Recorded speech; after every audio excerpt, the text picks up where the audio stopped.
So can you tell me, to begin with, a little bit about what your life was like prior to 1980?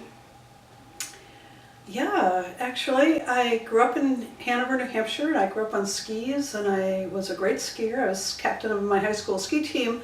I graduated from high school in 1971, so we had a complete blast, my high school mates and I, because we all became hippies, and in Vermont and New Hampshire, we just had a wonderful time. So then a couple of things happened in 1980 that really changed your life. Can you tell me about that sequence of events? I worked at a restaurant that had a gas leak that sent 80 people to the hospital, and I was one of them. I, just like that, never was the same again.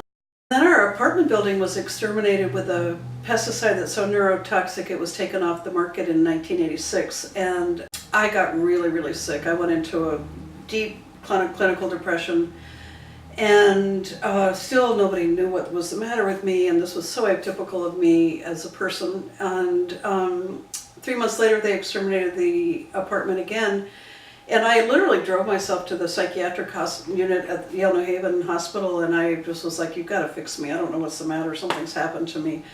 And I had classic organophosphate pesticide poisoning, but nobody thought to look. What were the symptoms that you were having that made you realize that something was so wrong?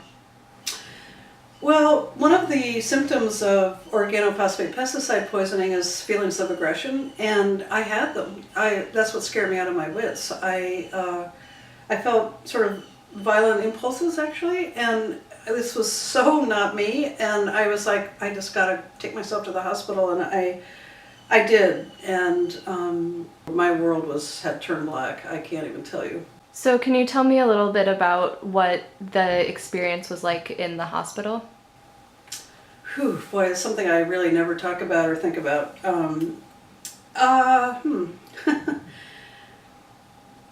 Really desolate.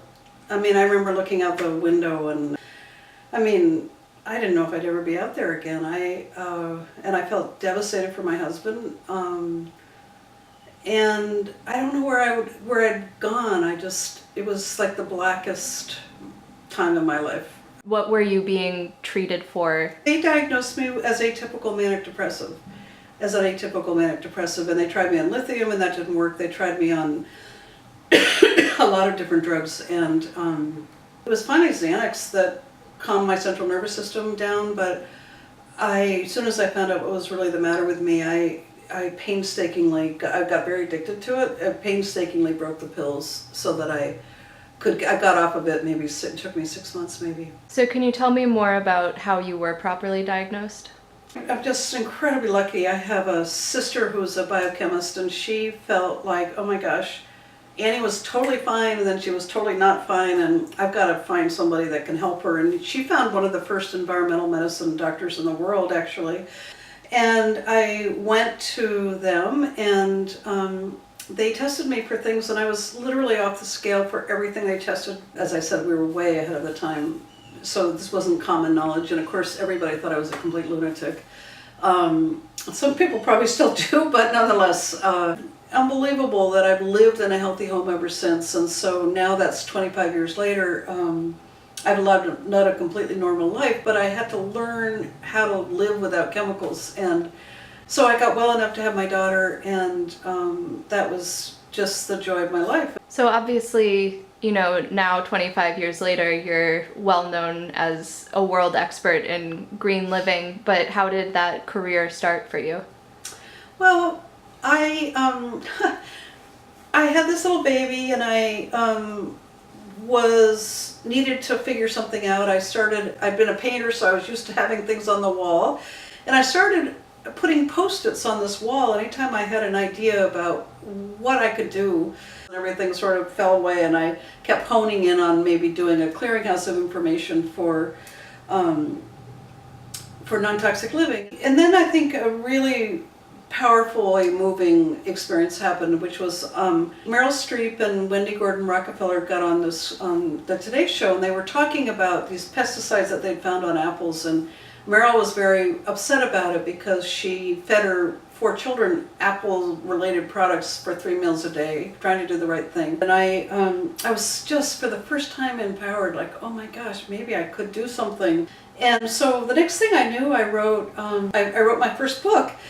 That book was just a wonderful thing. It took off like a rocket ship. It became a runaway bestseller, and it was a wonderful, wonderful experience. So I've basically been alternating between writing books and working on periodicals ever since. What is it about you, do you think, that makes people trust you so much? Well, in my work, they know that I would never recommend a toxic product because I know the damage it does, and so people trust me because they know I would never compromise. I would never recommend, oh, well, just this once, why don't you spray your dandelions with something toxic? Never, ever would I ever do that.